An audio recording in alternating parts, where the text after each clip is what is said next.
আমি বিএনপি হিসেবে এখানে আসিনি, আমি কোনো দল রিপ্রেজেন্ট করছি না। আমি রুমিন ফারহানা, বাংলাদেশের একজন নাগরিক। আমার তো অধিকার আছে প্রতিবাদ জানানোর, আমি সেই প্রতিবাদটাই জানাতে এসেছি।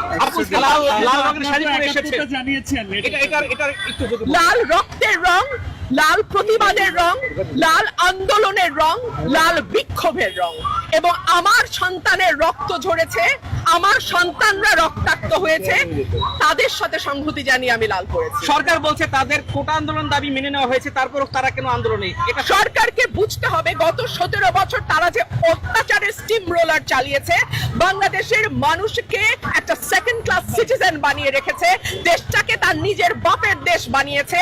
আর আমরা যেন সকলেই এখানে অনুপ্রবেশকারী, আমরা যেন সকলেই এখানে রোহিঙ্গা, আমরা যেন সকলেই এখানে সেকেন্ড ক্লাস সিটিজেন, এমন একটা আচরণ সরকার বাংলাদেশের মানুষের সঙ্গে করেছে, তার জবাব দিতে এসেছি। সরকার বলছে যে এই ছাত্রদের কাঁধে ভর করে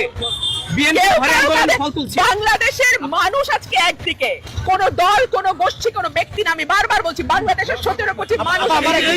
জামাত শিবিরকে নিষিদ্ধ করে, এটা আপনি কিসের সংকেত মনে করছেন? এটা রাজনৈতিক একটা কৌশল, এবং এই কৌশল আওয়ামী লীগ সবসময় খেলছে, কোনো না কোনো রাজনীতি করছে।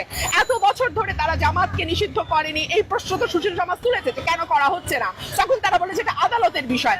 আদালতের বিষয় যদি হয়, তাহলে এই কোটা সংস্কার আন্দোলনের মধ্যে আদালত তো কিছু বলেনি, কেন নির্বাহী আদেশে তারা নিষিদ্ধ করলো? এক। দুই হচ্ছে, বাংলাদেশের মানুষ কোন রাজনীতি নেবে, কোন রাজনীতি নেবে না, এই অধিকার কেবলমাত্র বাংলাদেশের 17 কোটি মানুষের। এটা সরকার ঠিক করে দিতে পারে। তারা বলছে তাকে ধরপাকড় হচ্ছে না, বিএনপি নেতাদের ধরপাকড় হচ্ছে, আমাদের বাচ্চাদের ধরপাকড় করছে, আমাদের নিরীহ জনগণকে ধরপাকড় করছে। ধরপাকড়টা করছে না কাকে? গণগ্রেফতার করছে, সাধারণ মানুষকে গ্রেফতার করছে, কাকে করছে না? বাংলাদেশে কে ক্ষমতায় যাবে, কে ক্ষমতায় যাবে না, এটা নির্ধারণ করার একচ্ছত্র মালিক বাংলাদেশের জনগণ। এই মালিকানা জনগণের কাছ থেকে কেড়ে নেওয়া হয়েছে বলেই আজকে মানুষ এতটা বিক্ষুব্ধ। কিন্তু আমরা এর আগে তো আপনাদেরকে রাস্তায় তেমন দেখা যায় না, শিক্ষার্থীরা নামার পরে আপনাদেরকে রাস্তায় দেখা যাচ্ছে, তাহলে এটা কি সংকেত দিচ্ছেন আপনারা? এটা গণমানুষের আন্দোলন, এখন এটা পুরো বাংলাদেশের আন্দোলন। যে কোনো মানে ধর্ম, পেশা, লিঙ্গ, বর্ণ নির্বিশেষে এটা সকলের আন্দোলন ভাই।